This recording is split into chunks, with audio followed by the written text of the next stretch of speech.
हाँ, खतीब के लोगों ने भी आपको सोशल मीडिया पे बहुत ट्रोल किया है। जी उनके साथ आपका क्या मसला? हक खतीब के साथ मेरा ये मसला है कि उसने मेरे भाई इकरारुल हसन के हवाले से जो है वो बहुत गलत कैंपेन चलाई। इकरार भाई के लिए हमारी जान भी हाजिर है और हमारी एक पूरी ऑर्गेनाइजेशन है, मेरी यंग मीडिया एसोसिएशन। पूरे पाकिस्तान में मेरे पास 3000 डिजिटल नेटवर्किंग चैनल्स हैं। जो बच्चे बच्चियां मेरे साथ जो है वो काम कर रहे हैं, एसोसिएट हैं, मेरे साथ उनकी मोहब्बत है, एफिलेटेड हैं। जब हक खतीब का मामला जो है वो इकरारुल हसन भाई के साथ जो है वो चला, तो इकरार भाई जो है वो उस वक्त खड़े थे।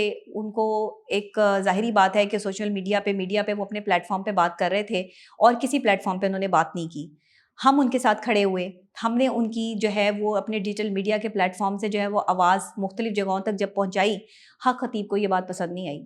हक खतीब ने कहा कि ये जो टीम बना ली है, गैंग बना लिया है, फलाना बना लिया है। हम किसी के भी, ना इकरार भाई किसी के खिलाफ हैं, ना हम किसी के खिलाफ हैं। हम हक पे खड़े हैं। जहाँ हमारा भाई हमें आवाज़ देगा, हम उसके साथ खड़े होंगे। हम पे फतवे लगवा दे, हमें कत्ल करवा दे, हमें जो मर्जी करवा दे, हमने मरना है, हमें मरने से डर नहीं लगता। हम जो है वो मोमिन के मानने वाले हैं। वो सैयद फैमिली से उनका ताल्लुक है, मेरी वालदा सैयद है, तो सैयद सैयद के साथ खड़ा होगा।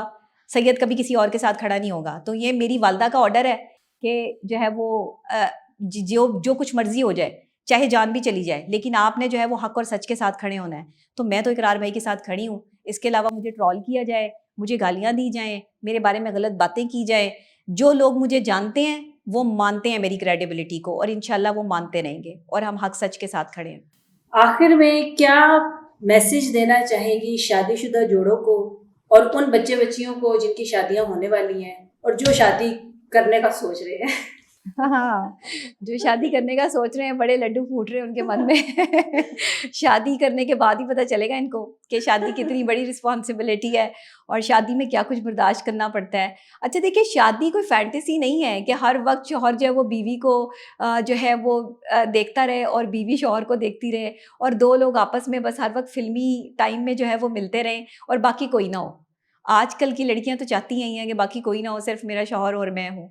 लेकिन ऐसा नहीं होता। वो शौहर एक बेटा भी है, वो शौहर एक भाई भी है, वो शौहर एक दोस्त भी है।